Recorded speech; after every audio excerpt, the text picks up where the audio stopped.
morning. Happy Friday. Welcome to the Pitch Chronicles. I'm Uncle Tatch. I'm here with Robin Donald. And it's been a little bit of a slow week as far as movement. But the rumors, the speculations, the wants and the needs of the fans, they thrive minute by minute. And one of the things that have been in discussion is what's going on with the rest of the construction of the roster. And I believe that they're pretty much set, except for figuring out the construction of the bullpen and where the roles will fit.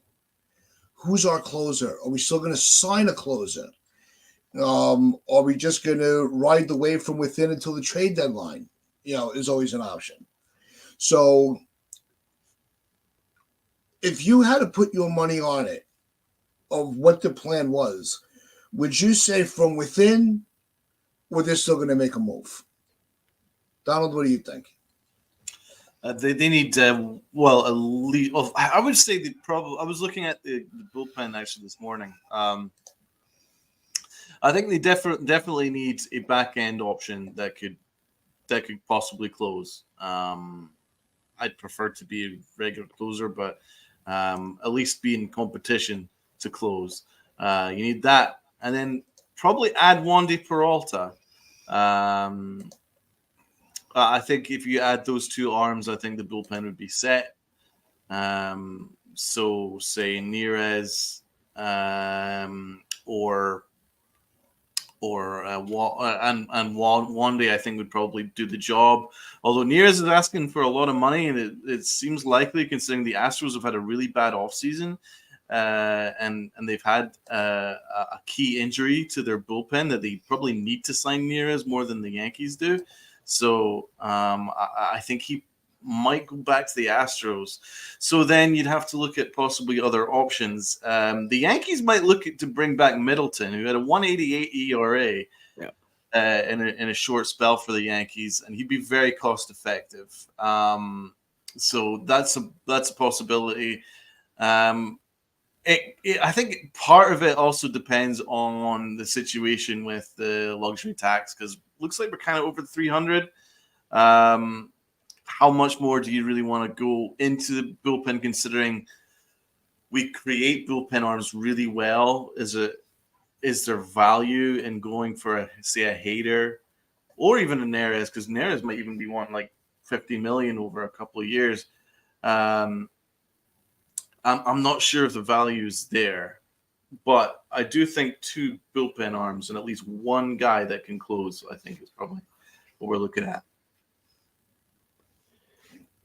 Yeah, Jack Curry brought it up the other day that the Yankees are apparently out on Snell, Montgomery, and Neris. So the most likely route they take is a reunion with Peralta and Middleton. And like you mentioned, Middleton was like shockingly good. And it just goes back to what we've been talking about with the way the Yankees just turn nothing into something with the bullpen. Like when we got Middleton, it was a big joke for us. We all joked about it.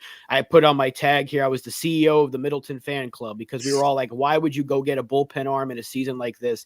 And he turned out to be in, what was it, I think 13 appearances, 17 strikeouts, an ERA, like you said, under 2. He was really good. And if you look at his Savant page, like it's all in the red. Like that checks out pretty well, and you could probably get him for relatively cheap. And Wandy, I want a second lefty, right? And he's not going to cost you nearly as much as another lefty would, like a Josh Hader. So it just makes more sense to do that, because it won't add too much to the payroll that's already at 305. And again, everybody you sign now is basically doubled because you're over that Cohen tax. I think that's the most likely route. However, I think I talked about it with NFE the other day on Twitter. Like I got this strange feeling that they're going to end up getting Snell. I don't know why.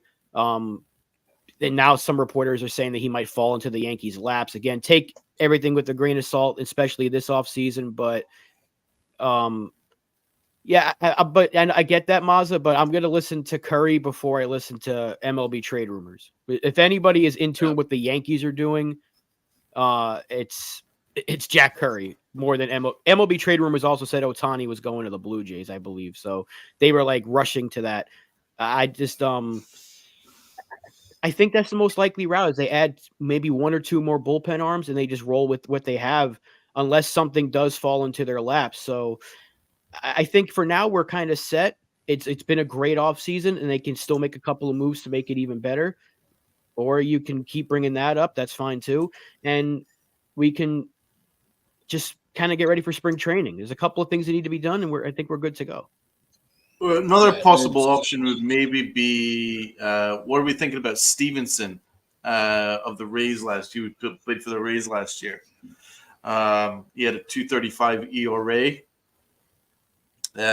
He was traded from Pittsburgh to Tampa in June, and he kind of fits what the Yankees like because he's got a big cutter and he's got some electric stuff. And if you look at like his Savant page, he's got like 38% strikeout rate. He'd obviously he'd be cost effective. I think Robert Stevenson is probably something that the Yankees will look at.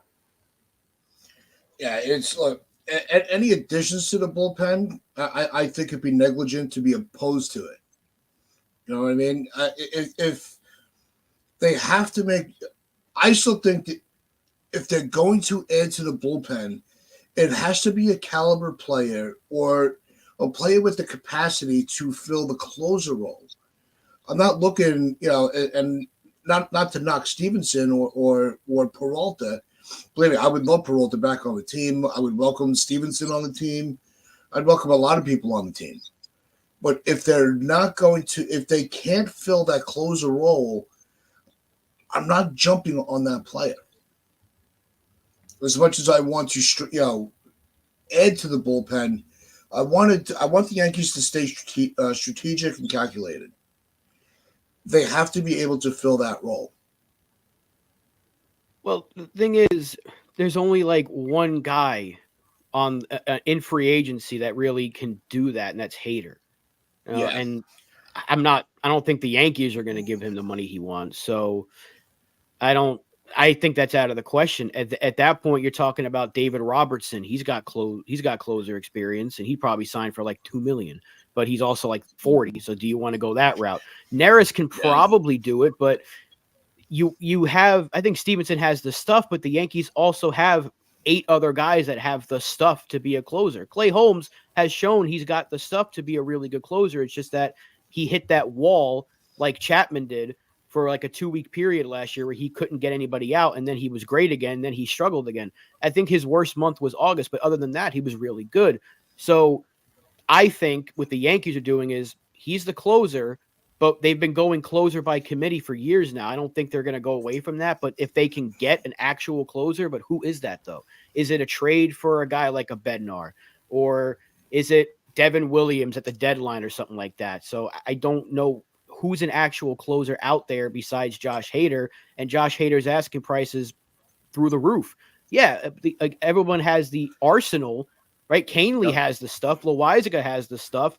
Marinaccio has the stuff, but are any of them closers? That's what we're looking at. But it's being a closer is a mental position. Yeah. That's you have to have a certain mental mind state for that. And I think we saw, and I think it was very clear that that's what screwed up Holmes in the favoritism of Yankee fans. Is he has the arsenal, he has he's got all the intangibles to be one of them, a very dominant reliever, but he's not a dominant closer. It takes a certain mindset for that. Like Robertson, when we had him, he had the mentality to be a closer. And he was able to fill that role. There's a lot of pressure being a closer, and not everybody can handle that. I'm not gonna go into that with him today, but Artie brings up a good point here. Artie, I don't know. I don't think I've seen him in the chat before. So if you have been, my apologies, but I want to say what's up to Artie. Do you think it was a big deal that he didn't wear a Yankee hat in that Zoom conference? Because he wore it at the Knick game like the night before. No, I'm going to talk about the press conference, actually. I thought it was a really good press conference. Well, I wouldn't say press conference. I would say that his interviews was very good. I loved his answers. I thought his answers were very surprisingly deep and nuanced, and he went into a lot of depth on a lot of areas, and he knows the Yankees inside out. My God, I mean, he was talking about Clark Schmidt stuff. He was talking about how he likes to help people in the organization, whatever organization he's in. He likes to help them. He likes to learn. He wants to learn. He wants to help other people around him. Sounds like a good teammate to me. He came across very, very well. Like it. I'm actually now optimistic. I actually think that's a sneaky good signing now that I think about it in terms of value. Obviously, he had a mid-2 ERA prior to him hurting his hip. His hip, he said, changed a lot, and that's why his ERA skyrocketed in the mid-6s from that point on. But now he's feeling healthy and he's feeling good. And another thing I liked was the fact that Cashman really owned a lot of shit. He's like, he apologized profusely for the things that he said about Stroman in the past, and he says a lot of it was just to try and I guess cover for the fact that he's missed him on previous occasions because he tried to trade for him. You know what I mean? And he just said that he tried to frame it in a way because he wasn't willing to part with the prospects, but he always wanted them. So I like the fact that he owned a lot of stuff. Cashman sounds like Cashman probably behind the scenes was just like, dude, I know I've got a big mouth at times, but I've always wanted you here. So that's probably how it went. But I thought Stroman's answers were very cool. And I especially like the stuff that he was saying about what it means to him to wear Yankees, is wear a Yankee hat. It's a childhood dream of his. So I have no issue. I don't care that he wore a hat or not. Who cares? He was at the Knicks game wearing a Yankee hat. That's what matters. But no, as long as he wears a Yankee hat starting in April, I really don't give a flying what hat he wears. No, and he wants to be a Yankee, and you can tell by everything on his Instagram page. Like, it's everywhere. He took off everything but the Yankee stuff. Like, he wants to be here, and that's what you want. And the fact that he and Cashman kind of joked about their little Twitter beef or whatever it was, they got past it real quickly, and I think the fans can kind of do the same thing now. Again, he'd have to unblock a lot of people, but whatever. It's just Twitter. It doesn't really make a difference. And that's why I mentioned it like before. Like, there's such a difference if you bring him in, even though he had an interesting past when it comes to the Yankees. That's something you can get over real quickly. It's like, okay, hey, we said some things. Let's move on. Let's go hopefully get a ring. And that's all it comes down to, is that the two sides want to win. He took less money to be here, and he is bought in. Like, the dude's been he's just ever since he signed, even before it was officially announced, it's all he's been talking about is being a Yankee. It's like, I'm a Yankee. I can't wait to get in the pinstripes. I can't wait to go to the Bronx. And his walkout song is something from Cameron. I don't know what the name of the song is, but like, he's just, everything he's doing is New York. He's a New York kid. He's grew up a Yankee fan, all this stuff. Now you got to root for the guy, right? Like, he's a Yankee, so let's go root for the guy, and hopefully he's pitching really well for us. Like Donald mentioned before, that weird injury he had last year, he was one of the best in baseball. Not just in the National League, he was one of the best pitchers in baseball. So that's your number 3 starter right now. And if everything goes well, which is a quote that Cashman said yesterday, if everything goes right, that's a really good top 3. The best pitcher in baseball in Garrett Cole. One of the best pitchers from the last 3 seasons was Rodon. If you don't count, obviously not counting last year, but 21 and 22, there were few in the game that were better than Rodon. And Stroman was an all-star last year. So that's a really good top 3. A lot has to go right, but assuming it does go right, and that's all we can do right now, is assume that everyone's going to go into the spring with a clean bill of health. We're getting good reports about Rodon. Hey, well, that's a hell of a top 3. There's a lot of money put into it. So I think that you can feel good about it, but you can also acknowledge that you can do a little bit more. But if they don't do anything more, I think this is a solid starting 5, has a chance to be really good. Again, everything has to go right. And the first sign of trouble, you got to make a quick decision. And that's something that Cashman also brought up yesterday, was like, you don't want to rely on that. So he kind of left the window open for making another move.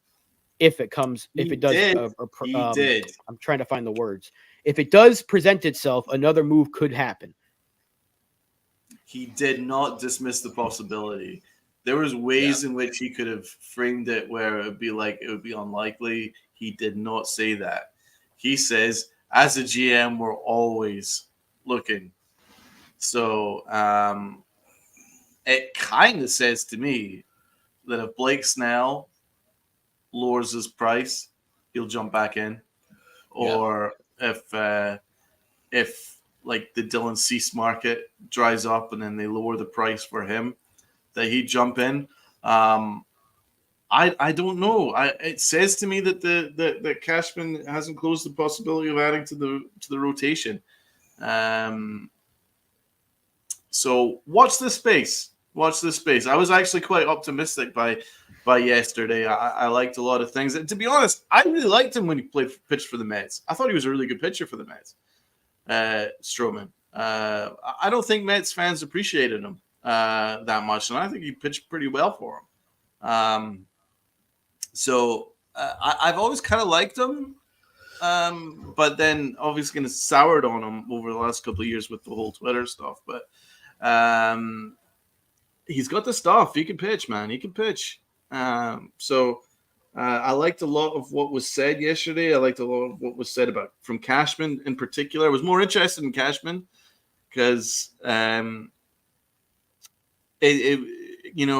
was important for me to see what was his answer would be about future moves.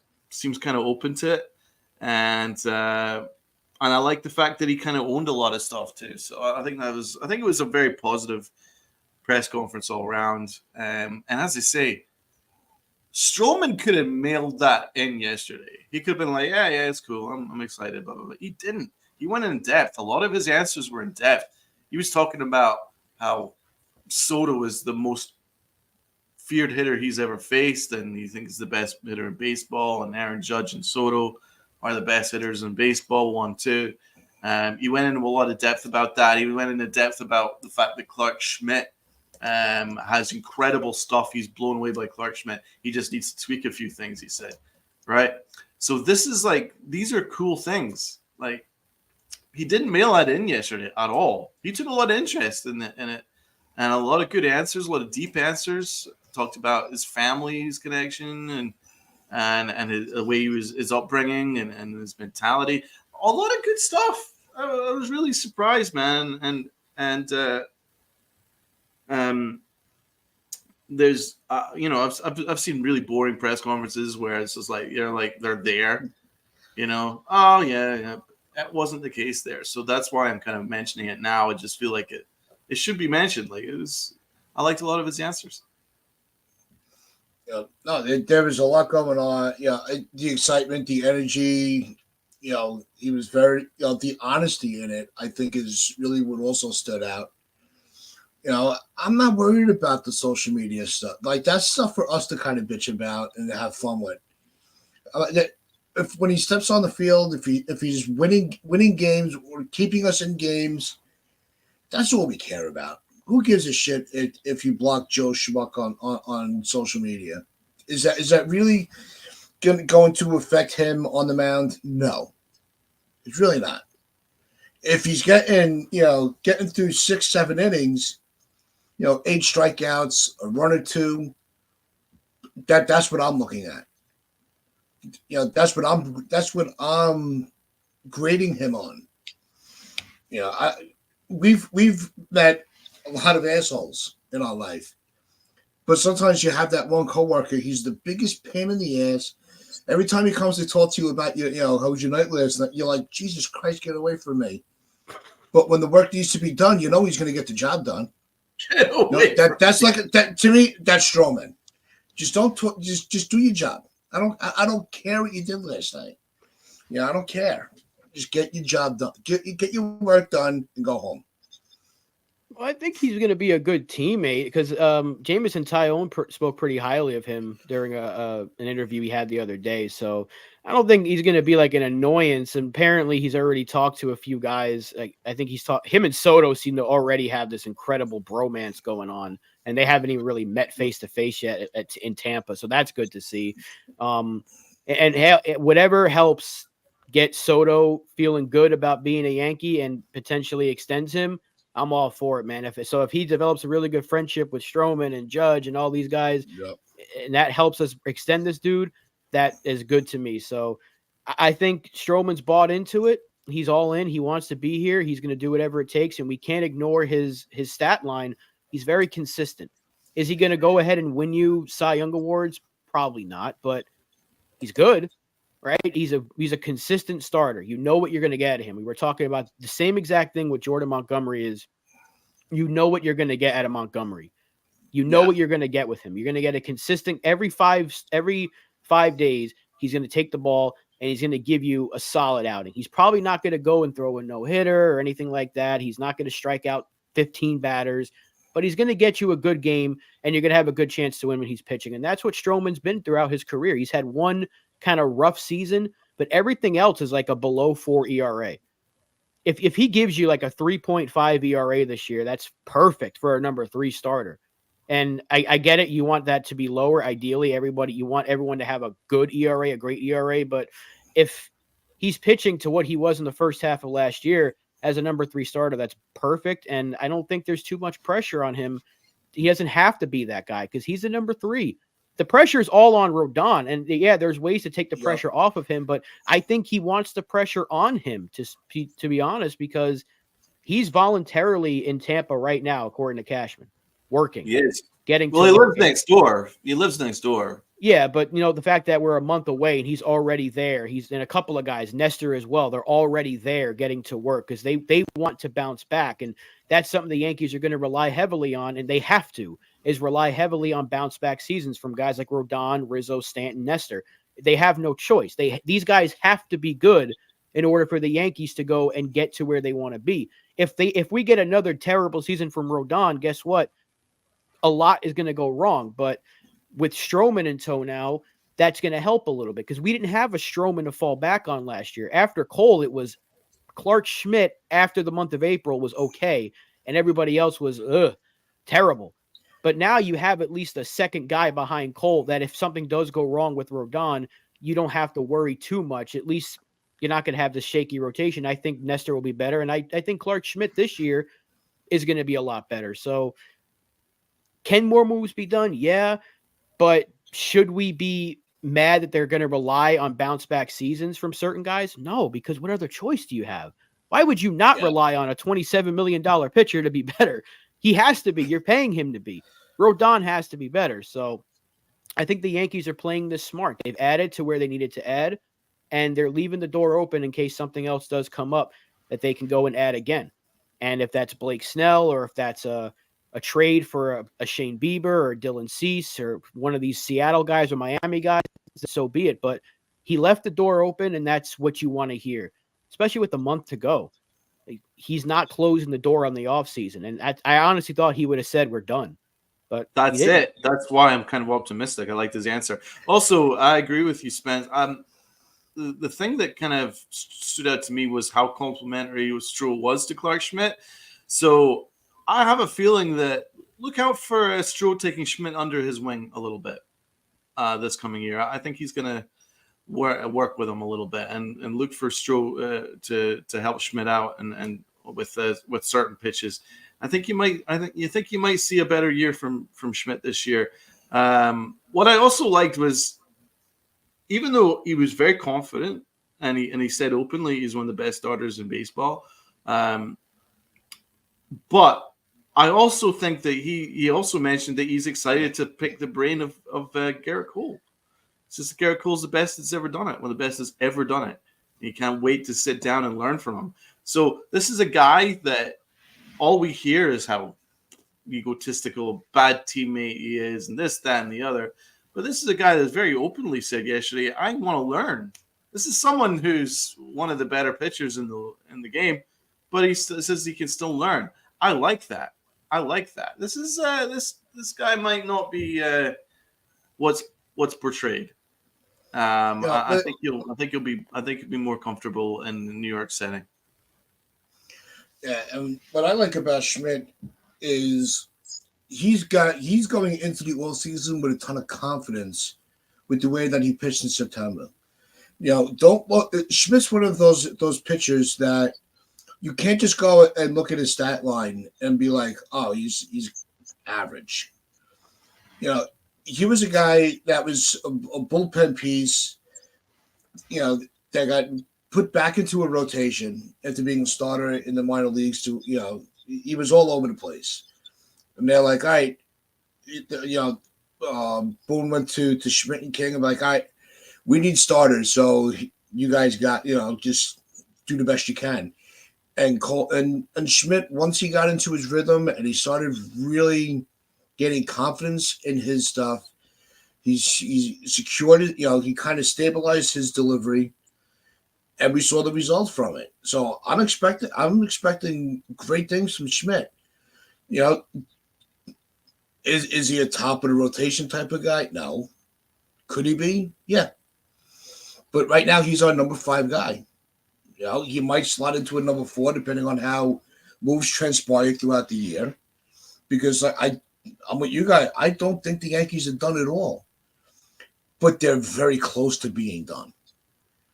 We've never gotten to this point in the season, of the offseason, this close to having a complete team, which is why a lot of us are as confident as we are that the front office is going to continue to improve on it. I don't think they're worried about the money. They'll make their money. I don't think they're worried about next offseason. They're worried about right now. Then we saw how many times did we say, well, they're not going to sign this guy because next year this one's a free agent and that's who they're going to want to go after. This year, that whole philosophy was thrown out the window. They went heavy on Yamamoto. They put a very fair offer out for Snell. They pulled the trigger and made the trade for Soto. I don't see why they're going to slow down now. Yeah, that's a good point. And I kind of think I've been saying this for a little bit now. I don't think, again, they go get Blake Snell? Sure, but you got to keep in mind that whatever you pay him is basically doubled now. So they'd have to cut a little bit of payroll. And you can do that by moving Canely and Loizaga, potentially Nestor if you get Blake Snell. But do they want to do that? Move Nestor if you add a starter, you're going to cut from your rotation depth. It doesn't really make a lot of sense. I would rather just put Clark or Nestor in the bullpen. But the thing with a Clark Schmidt, because Joan brought it up, he doesn't get lefties out very well at all. They tagged him last year, and that's his big issue. So if he is a little bit better this year against lefties, he's going to be fine. And I would think he's your number 5 starter. And as a number 5 starter, if you're getting 5 innings from him, you take it. You sign up for that. If his ERA is somewhere in the high 3s, even in the low 4s, you're going to take it. You're not going to complain too much from the number 5 starter doing that. But his biggest issue is lefties. They kill him, and they killed them all last year. He got a little bit better towards the end of the season, but like his splits, he was a 4.40 ERA in the first half, 4.94 in the second half. So like there's some ups and downs there. Do they really want to rely that much on him? I think he's the guy that's why I've been saying I don't take Nestor out of the rotation. If they add another starter, I think Schmidt's going to the bullpen because he didn't necessarily show consistency last year. And I think that he can be the Michael King because he can give you 3 innings out of the bullpen, no problem.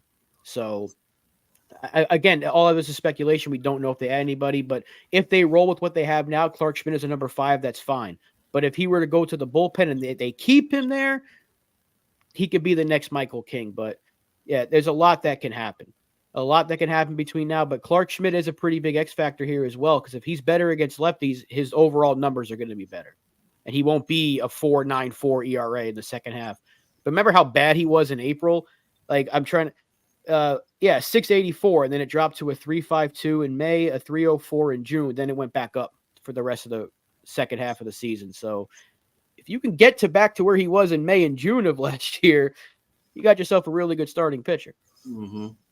I mean, he didn't really necessarily have a defined role at the start of last year. Yeah. That's a big aspect too. So I think with a head start, with the fact that he's pretty much locked into a rotation spot, I think he'll be better coming out of spring training. I feel like he'll be a bit more comfortable. in his own skin. I want the Yankees to continue to show faith in him, though. We've seen it before. I didn't agree with what they did with Jobba Chamberlain. There was just like, make a decision, like choose what you want to do with him. Don't just kind of keep chopping and changing with him. And the same applies with Clark Schmidt. Make a decision. I think he's a starting pitcher. I think it's kind of a waste making him a middle long reliever. We've got arms that can do that. We've just acquired arms that can do that. Luke Weaver, I assume, will be one of those guys. So I think that Clark Schmidt should be locked in a rotation spot. And the only person I actually think that Clark Schmidt should be locked in a rotation spot. And if there's a spot that should be under threat, it would be maybe Nestor Cortez's spot. Because I think the Yankees might look to move him if they added to a starter. Look at the contract that they offered Blake Snell. Like Heyman says, they offered up to 6 years for Blake Snell. That doesn't say to me that the Yankees are out on him. Because if you offered between 5 and 6 years for Blake Snell, why would you automatically just go, nah, I'm done? Yeah, Doesn't sound like that. It sounds to me like if his price decreases and the market decreases and time goes on, there might be a fit there. Something says that to me. Yeah, they made a reasonable offer for Snell, just like NFU said. And we've been saying, I think the initial offer was, I heard the same thing, Diva. It was 5 years, 150, 160, somewhere like that. Which is, we saw the market spike, and everybody was trying to get overpaid. We broke that. We went through all that. The Yankees made an offer that's fair to the market, because of his age, right? It's not like he's in his 20s. It's to try to bring the price back down, because the price for pitching just skyrocketed with all of these quick deals. These players now, I think, they're going to try one more week to be overpaid, and you can't blame them for that. If I had a chance to make more money, shit, I'm going to do it. Until it's like, all right, I'm not going to get the deal I want, but let me just let me secure a paycheck. And a lot of these guys, they get paid so much, they're not living check to check. So they could wait as long as they want. Snell could sign in April for all we know. He's not in a rush. You want to see players be on a team at a reasonable time window to acclimate to the clubhouse, to the teammates, and be ready for spring training. But that's not always the necessary road to go. One thing about Boris might be one of the best agents. Well, he's probably the best agent in baseball. I don't think there's much doubt about that. But one thing he can do is he can price some of his clients out of the market. Yep. And I think that's what he's doing here with Blake Snell. I think 9 years is completely unreasonable for a 31-year-old. It's completely unreasonable. So I've seen it before in the past where he's held out and he's had some fantastic clients, but he's held out too long, and then suddenly they're kind of scrambling right before pitchers and catchers. And sometimes they've actually been out of work for the time of spring training. And we're talking about some pretty prominent clients that he's had that have not necessarily had a job because he's priced them out for so long. I think he needs to read the market a little better in this one. Like after Yamamoto, I know it's skyrocketed, and I understand why he's priced them the way he has, but not at 9 years. That's completely unreasonable for a 31-year-old. You got to be smarter than that, really. And how many other clients does he have right now that have yet to sign? Like, isn't Montgomery and Bellinger? They're both Boris guys too, right? So and there's no market for Bellinger right now. Right. There's no No. market for Bellinger, and Monty is waiting for Texas to get this TV deal done. So, and the fact that, again, I think, Medina just brought it up. Nobody is in on Snell because the Giants said, we're going to go make Jordan Hicks a starter instead Yeah. of giving you that money. The Yankees pivoted to Stroman. So that price is going to come down. There's no way he's getting 270 for 9 years. No one's going to sign him for 9 years. 7 might be the max. But if he does come back to the Yankees and say, all right, is 150 still on the table? I think the Yankees would go ahead and make that move. They're going to they're already biting the bullet with the luxury tax this year. What's another 50 million, right? Because that's what it's going to be if you sign it for 25 a year. But I think what he'll end up doing is he'll sign a big deal, but there's going to be an opt-out. That might be the only case because as a pitcher, you have to get there as soon as possible. You have to have a full spring. We saw how it affected Nestor last year. He was hurt, and he was not the same guy all last season. He was pitching hurt. He couldn't get past the third turn through the order. He was a 4-inning guy. The year before, pitch clock or not, he was fine the year before with the regular spring, and he was great. So it's so important for a guy to be there from day one, get ready, and have a full spring because that affected Rodon. He was hurt all season without a full spring, and he was terrible. Half of our pitchers didn't have a full spring, and look what happened to him. So a hitter can wait. Because remember, Machado and Harper waited, and they were fine. As a hitter, you can take your time, but you see not having a full spring affected Zach Britton a few years ago. You try to rush yourself back. That's when injuries happen. So these guys, like Snell, he has to sign quickly. Now, he doesn't have to sign like today, but if he has to sign within the next 2 weeks tops so he can start getting prepared to go to wherever he's going to report, whether that's somewhere in Florida or somewhere in Arizona. It's got to happen soon. So that price is going to have to drop. It has to. Now, I don't know if they're going to get it's going to be the Yankees. It still could be San Francisco. It could be the Angels. So, but someone is going to sign him, but that price is going to come down. And this is what Boris does. He wants to top money, but as Donald just mentioned, he sometimes prices his guys out, and that hurts him. And that's why teams are waiting because there's no deadline. There's no deadline to sign anybody. So teams are going to wait, especially when the asking price is 9 years, 270. Was that what it was? That's really high for a pitcher. So anyone in their right mind would wait. Why wouldn't you wait? Eventually it's going to be lower. It may not be significantly lower, but if it comes down to 7 for 200, a team might bite at that. So waiting makes sense here. And it would cost 2 picks. So and exactly. To pick up on Brad's point here, look at his clients: Hader, Snell, Monty, Bellinger. What's the key here? None of them have signed, and none of them are even close to signing. I've not heard anything on Bellinger. Monty's waiting on Texas, but Texas are kind of waiting at the moment because I don't know if they can afford him. Blake Snell, we have no idea what the market is for this guy. And Hader, I think he's an overpriced Hader as well. The thing is, you're more likely to get paid at the start of the offseason than a week or two before spring training. And certainly in my experience, looking at contracts and stuff, you're more likely to get the deal you want at the beginning of the offseason when there's supposedly a market. But just before spring training, teams don't scramble like that. Teams tend to look at more cost-effective options. And case in point, what the Giants just did. So I don't know. I think he needs to. I'm actually shocked that he turned down that offer that the Yankees gave to Blake Snell. I mean, in no world is that anything other than an excellent offer. I think that's as fair as it gets. In fact, it's probably above fair. 5-150 or 6-150. I mean, I'm kind of surprised that Blake Snell turned that down. And there's no guarantee that will still be on the table, say, in 2 weeks' time. There's no guarantee at all. There's no guarantee that if they call Cashman today and say, well, is 6 years, 150 still on the table?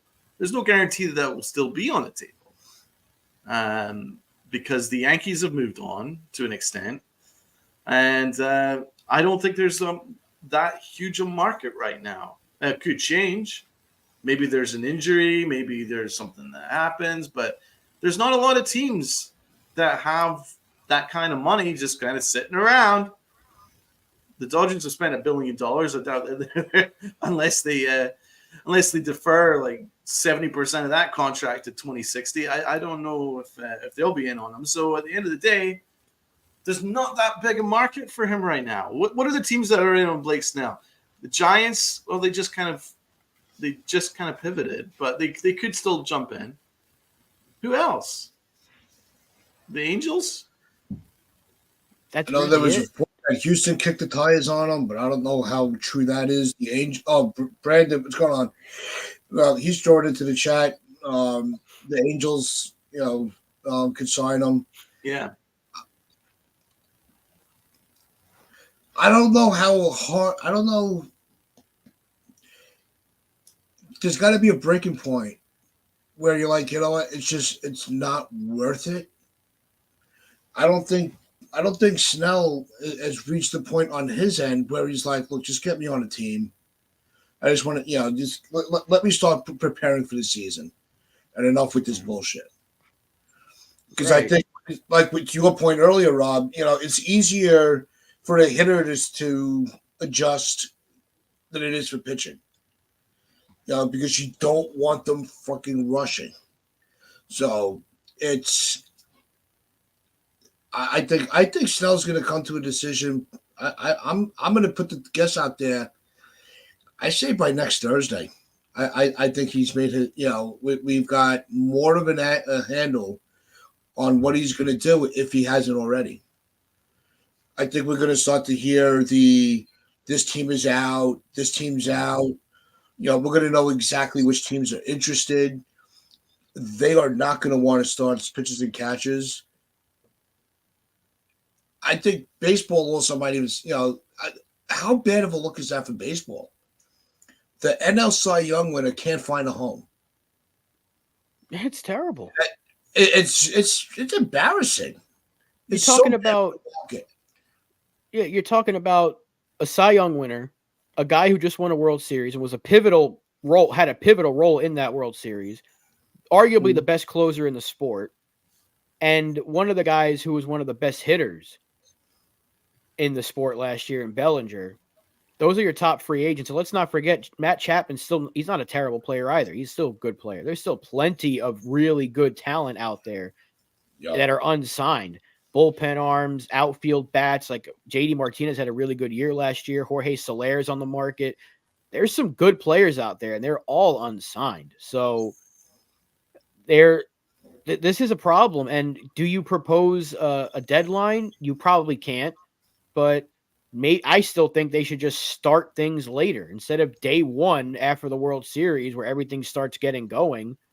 Have a little time off period like every other sport does. This way you get that frenzy, because we brought it up several times. Remember before the lockout where everyone was signing and we had so much to talk about. This is crazy. And then the lockout happened. We're like, this sucks. But if you have something like that in Major League Baseball, that's why everyone goes on to Twitter. They watch NFL Network. When NFL free agency starts, everything happens within 2-3 days. Every big name is off the board, and we're all scrambling to see who signed where. In the NBA, it's the same thing. Who's signing this guy? Who's signing this guy? But in baseball, you still have like the top four of the top like 10 free agents are still there. Like Yamamoto's off the board, Ohtani's off the board, and Stroman, he's probably a top 10 guy. But like other than that, who else? Nola, Sonny Gray. But you still have so many big names, and that's an issue. And I don't know if they can, because apparently, according to Ken Rosenthal, the Players Association doesn't want a deadline because it could affect what they get on the market. But look what's happening right now. Yeah, look what's happening right now. So Rosenthal was kind of saying, look at what's happening now. How can you say that you're affecting the player market when the agents are kind of the ones doing it? Because the owners can just sit back and wait like, hey, we know your price is going to drop. There ain't no way your price, because then you're not going to have a team. Yep. So look what happened to Correa. Remember how much he wanted, and he had to take a 1-year deal with options just to sign somewhere. So sometimes waiting is the key. I hate it, but it could be the case, and that's an issue with Scott Boras. And Josh Hader's, I don't think he's represented by Boras, but same thing for him, because he should have a home. He's good. But you're pricing your like, I want Edwin Diaz money. Well, what if the Mets are the only team that would give out give a closer that kind of contract? No other team's going to give a closer $20 million. The Astros might give him I think the Astros are going to get him because they need a relief pitcher. But is he going to get Diaz money? I don't know. This is they have to, yeah. Yeah. Well, this goes back into the economics of baseball. If there's no salary floor, what's the incentive for teams that are low payroll teams to jump in on any of these guys? There's no incentive for them. Mm-hmm. They're happy to do what the A's are doing, to just basically tank.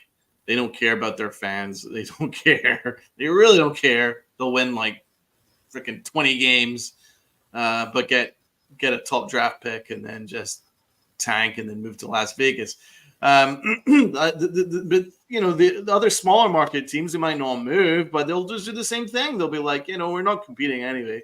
We got no chance, so we've got no chance in the National League smaller market teams. They're going to be like, we're no chance we're going to compete with the Dodgers, so we'll tank it out this year. It doesn't really matter.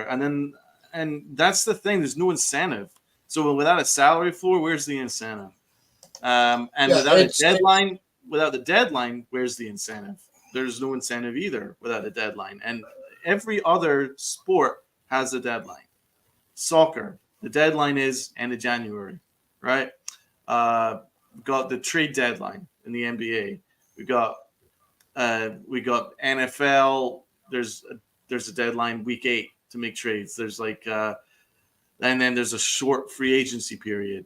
So that's how it needs to be, because this ain't working. It's just the market of baseball ain't working for its clients. And it just doesn't make sense. It doesn't make sense. Like for me, I think that the deadline should be say a week before pitchers and catchers. That should be the deadline. Free agency deadline. That gives teams a chance to get their guys in order and players a chance to get ready for their new surroundings. Something like that. Maybe even the day before pitchers and catchers, but whatever it is, it should be that should be the deadline, hard and fast. And for free agency, not for trades, but for free agency. And I think that you would see a little bit more urgency that way. But really, there needs to be urgency to press for a salary floor, because there's not any incentive for these owners to spend. And that's why you're looking at some great players unsigned. I think that's the fix. We've talked about this for almost 5 years now. It's the salary floor. I think we were one of the first shows to even freaking talk about it. We were. You had to have a minimum amount, and I said it. Like, here's how you implement the floor.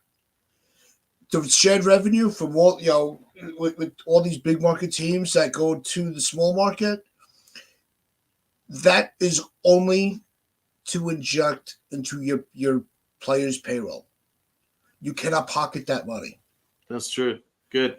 All right. If you do not put, let's say 75% of your shared revenue into your rosters, into signing players, you lose your money. Yeah. Goes back the to next year. Team. You get nothing. You lose. Good day, sir. It should go back to the other team. It should, and it goes back to the team that had to divvy out the revenue. That's how you fix it. As far as look, they tightened up the trade deadline where they didn't have that extra day that nobody could ever remember. Now it's one set day. That's the deadline. After that, there's none of that. I think Verlander was the last one. I forget how they worded it, but it was it was like a week later. It was something, I forget how it worked. Just can't think of it right now. I apologize, but it was, they have to tighten it up. Look, it's hard to implement the deadline, but I think that if more teams are forced to here's how it has like a soft deadline. teams are not going to want to wait because now every team has to spend an X amount of money. So nobody wants to wait too long. I think you would see more of a frenzy. I think by the time you hit the new year, I would say out of the 30 teams, 20 of them are probably already set with their roster. And then you just have some of the players sprinkled in, kind of like at the stage that the Yankees are in right now. They don't need to make any big splash. They just need to tweak it a little bit, which is why I don't think we're screaming, what are they waiting for? It's okay. They're waiting for the right piece, and that's fine. But when you see teams that haven't done jack shit, and the owners are sitting back, which is why the players don't want the deadline, because it puts the power back to the owners. Well, you guys aren't doing yourselves any favors either by trying to get overpaid when you haven't justified the overpay. Yeah, these low market teams are. Oakland is the biggest joke I've ever seen in professional sports right now. Like the fact that they can get away with having a payroll that's less than Garrett Cole's average annual salary is ridiculous. Yeah. There needs to be a floor. How much that floor is, we don't know, but I would say anywhere from 90 to 100 some odd million. And if you don't get to that number, then you got to be penalized just like the other teams. Because why should the Yankees be penalized for spending a certain amount? Why should the Dodgers and the Mets and all these other teams have to give these other teams money if they're not going to use it? Oakland is a terrible place to play. I get it, because no one wants to go to that team knowing they're going to be moving soon. But you should be forced to at least try and compete. Because even in the NFL, you'll see a team that has like zero expectations, but they'll go out and make a move, and you're kind of like, huh. Like the Chicago Bears just went crazy in free agency, and everyone was like, well, that's interesting, because no one really thought they were going to do anything this year, but they still spent a lot of money. They at least went for it. Oakland hasn't signed anybody. Like who has Oakland signed this year? Like that we can even think of. Anyone significant? No. Has Colorado made any significant moves? No. Pittsburgh even, and I know they got a really young team, but Baltimore just went to the playoffs. They haven't spent a dollar, I don't know. They've spent a very little bit. There's a couple of teams that have yet to spend, and these are the small market teams that we don't have to spend because the Yankees are giving us their money. The Red Sox are going to give us their money. The Mets, Steve Cohen's money is just as good as anyone else's. So is the Dodgers. Why are we doing this? You should be forced to, Tatz's suggestion is perfect. Whatever you get from the big market teams and the luxury tax, you have to spend it. It has to be put towards the team or to staff moves, right? If it's a coaching staff or a GM, whatever it may be, it has to be used because you cannot take that money and just pocket it for what? But what is Oakland doing with that money? Well, now we got the Yankees money, so we're going to move to Las Vegas. That's what we're using it for. Yeah. Go yourself, Oakland, because you should be spending. The Rockies, I'll give the Royals credit because they spent a decent amount of money this year, and they're trying to go win a very bad division. But has Cleveland spent anything? They've got a decent team. Have the Twins really spent any money? They won the Central last year. This is kind of ridiculous that these small market teams are just getting handed money from the big market teams and don't use it. It's stupid. And I think they need to have a floor. You probably can't introduce a deadline because free agency's always, once it opens, it never really closes, right? So, but if you start the off season later, give it 3 weeks and then you start everything. If free agency started at the winter meetings, let's say the winter meeting started in early December, like December 1st, and that's when free agency opens, things would be happening quickly. And teams knowing they have to spend a certain amount, you might see the Oakland Athletics sign someone like a Jorge Soler that no one really sees happening, or they might get a bigger name. And this way they have a reason to try and go compete. But now, like Donald already said, there's no reason for them. We know we're not going to be good for the next 3 years until we move to Vegas, and that's when they're going to go spend. It's stupid. And baseball is the only sport that you see this crap in, because even in the NBA, what they're doing, they should. The NBA, bad teams spend money. They take on bad contracts, whether it's to get picks or whatever, and then they go buy that player out. But they still got it. It still costs them. they're still spending money on that bad player, even if it's a buyout. They still got to give the guy his money. The MLB, there's no incentive to spend. Until you have a reason to have to spend money, you're going to keep seeing this. So we probably will get another lockout in a couple of years, and this is a big reason for it. There needs to be something done with this. And I'm not saying because I need everyone to be a Yankee, because we've done our job. We've improved our team. The Dodgers have improved their team.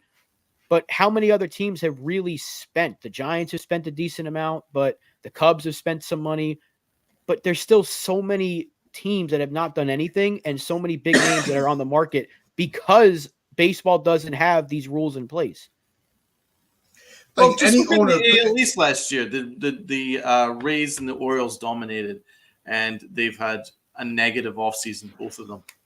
I've looked at their projections, and they're projected to lose 2 or 3 wins each because they haven't done anything. And that's crazy, considering that they're right on the precipice of competing, but they don't want to spend anything. It says it all. I mean, if you look at the 30 teams, how many teams actually want to spend money? 10, if that.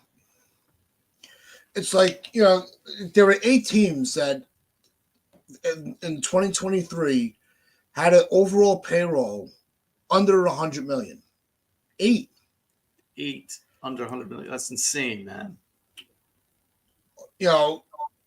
Kansas City, all right, they inject the money back into their system. I think we're going to make for this offseason, they're the exception to the rule with the low market teams, because they are putting now that they see that the division is pretty much wide open, they're going to try to seize on it, and they're making moves.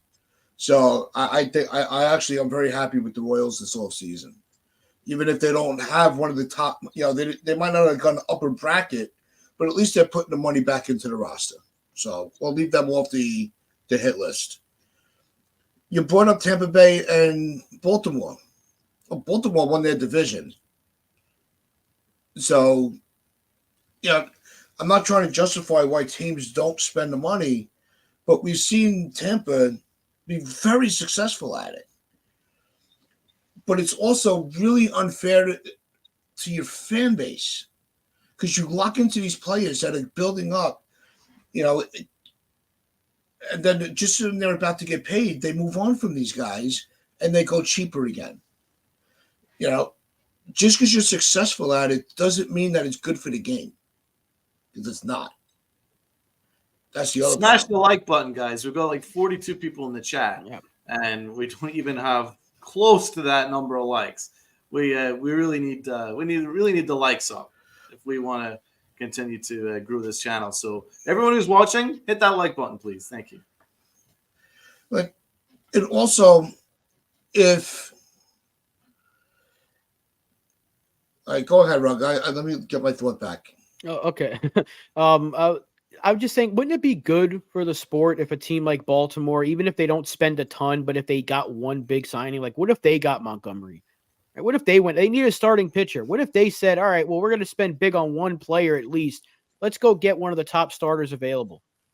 Like, wouldn't that make sense? Like, wouldn't that be a pretty cool, like, hey, the defending champions of the division who have this incredible farm system, but they just went out and made their team better.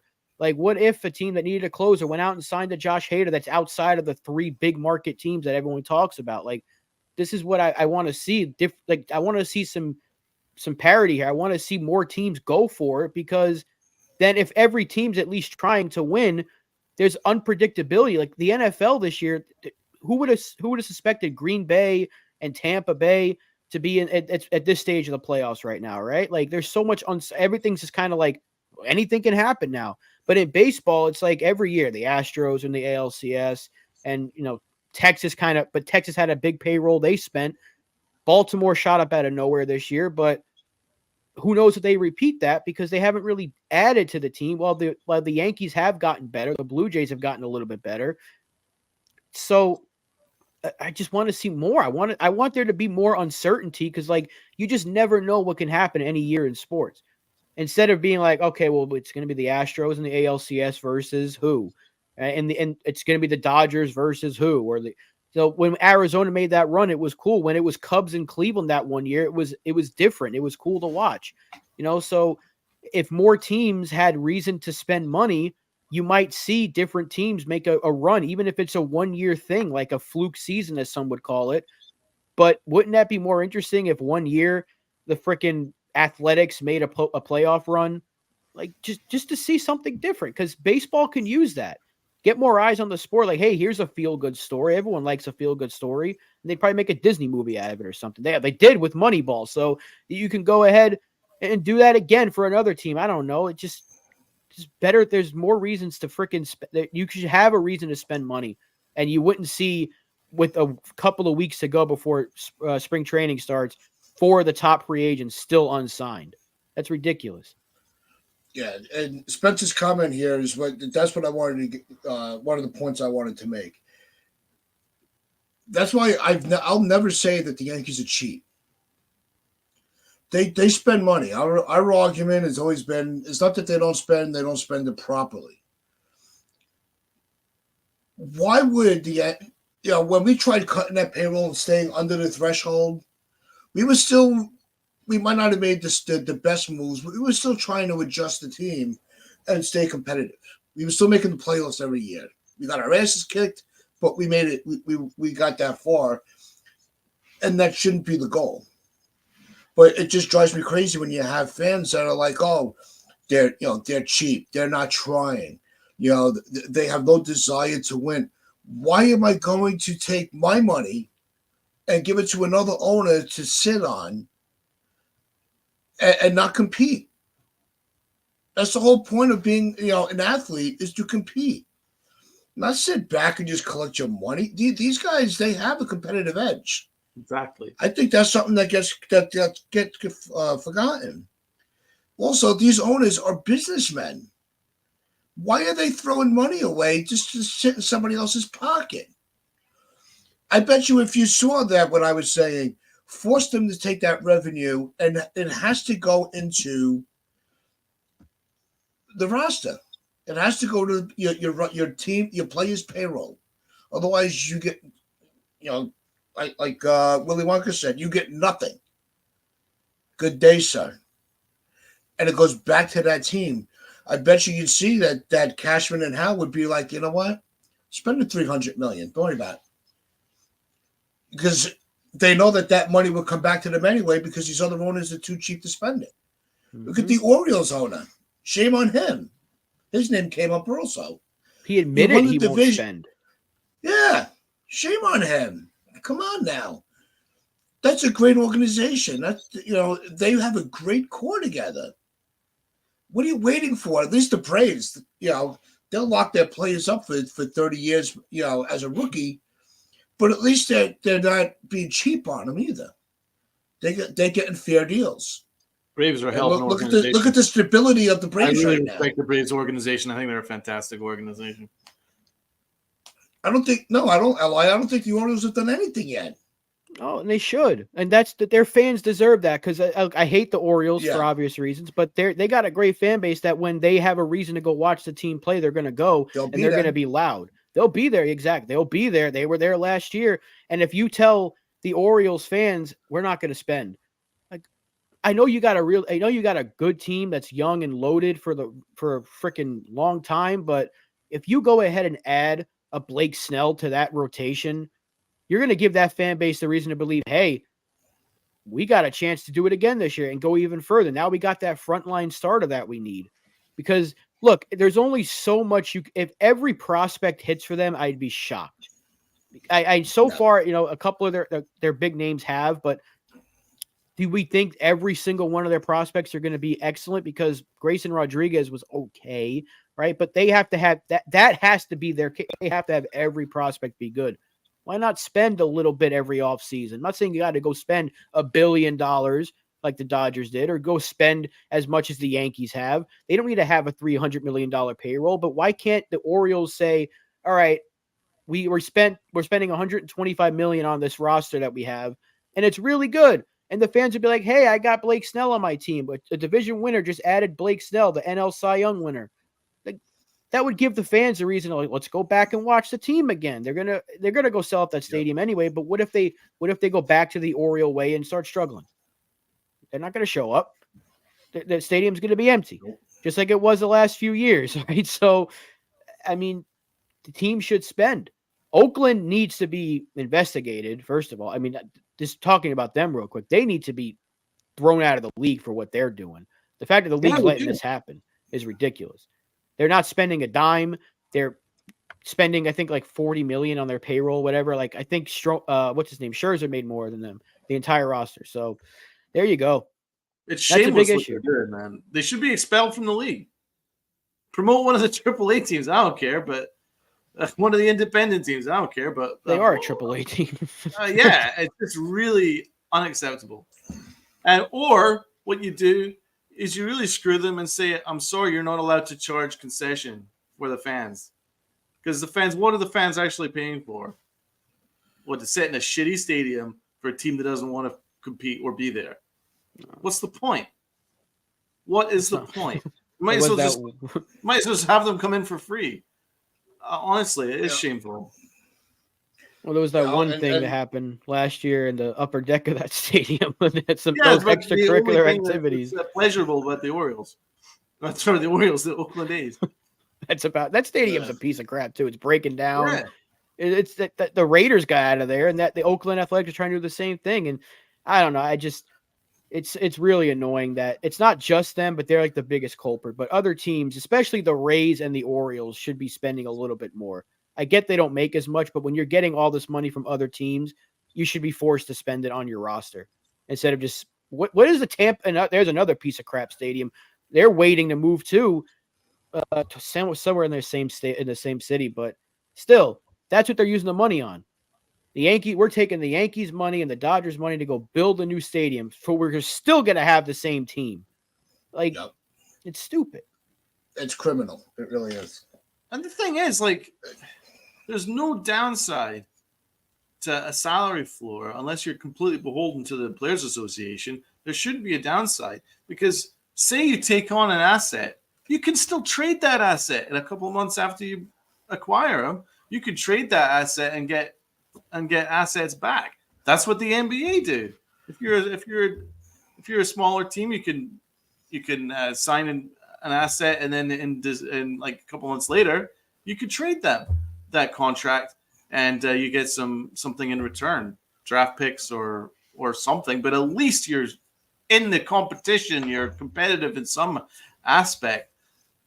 It's shameless. What the A's are the most shameless, that they're like rubbing it in your face. They're the most shameless example of a team that's just like where they're shameless embarrassment. But there's other teams that should be ashamed as well, considering their stature. The A's have so much history, so much freaking history, and this is what they're doing. It's pretty embarrassing.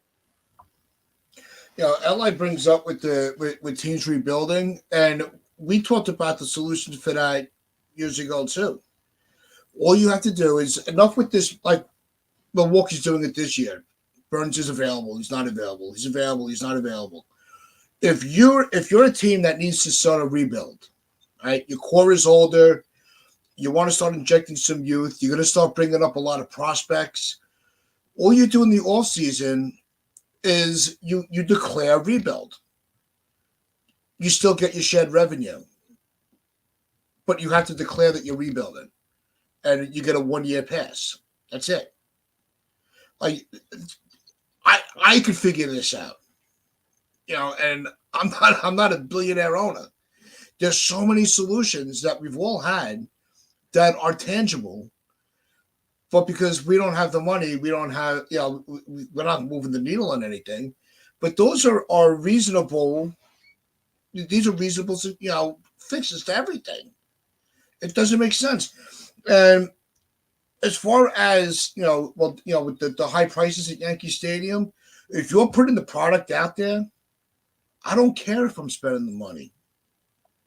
I'd rather pay the extra for high quality product than pay high quality prices for crap.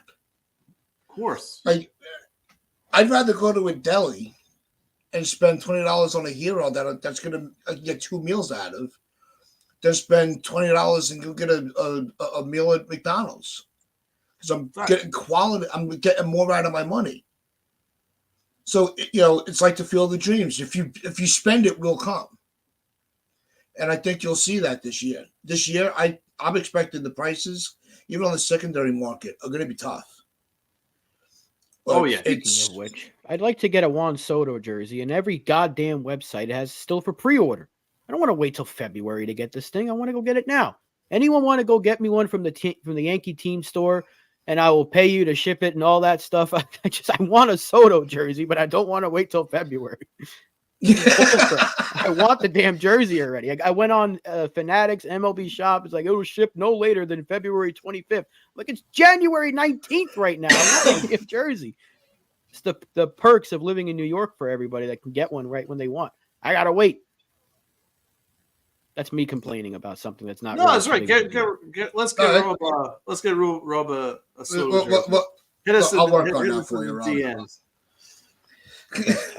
What? All right, that's gonna wrap things up for us today. Hope everybody does enjoy their weekend. It's been a wild week for us, but we're glad that you guys will hang out with us. Even though we went a little bit past the hour, but as you know, there's no clock.